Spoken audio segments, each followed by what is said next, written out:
I was cooking like in this kind of room in the middle of the winter, just pulling out the water of the noodles. And suddenly I heard like dogs coming up the stairs and steps. And suddenly were like 10 police person there. Okay, hello, do you want pasta? We worked with an abandoned building, like a huge assemblage of prefab concrete Plattenbauten, which were actually in good condition but should be demolished soon. A lot of gray energy.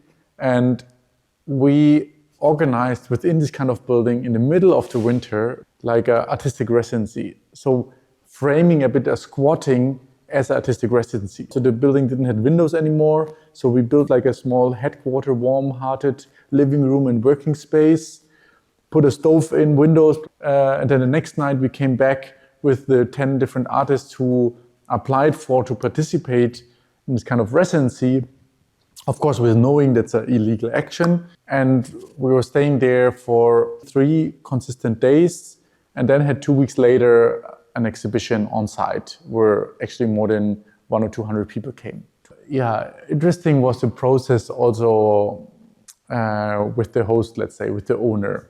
When then all the artists came, suddenly, some workers appeared, thinking that we are, want to demolish something, want to evade their space. But then after time, they were also so astonished that we had built up like this kind of living room, and the 10 artists we were just having a dinner or something, that then we called to the owner and so on, and had a chat. And out of this emerged that we could find some kind of an agreement of staying there.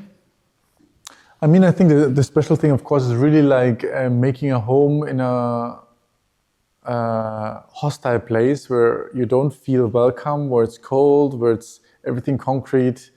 Also this abundance it's like a utopian place. The trees are now bigger than the houses, even they are big. It feels everything a bit like, it's empty since a lot of time, and you nearly feel that it's gonna be demolished. And to then come there and to create like a cozy environment, and then people starting to produce new work in this kind of context. We also brought a sauna in the courtyard, so we really tried to make it a place of encounter and bridging. Yeah, the exhibition happened then 2 weeks later. The artists also were working a bit throughout the time.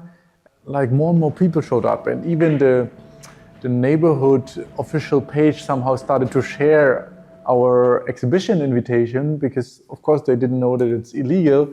So suddenly it became a bit of a public event, and the police, we had already talked about that something is happening.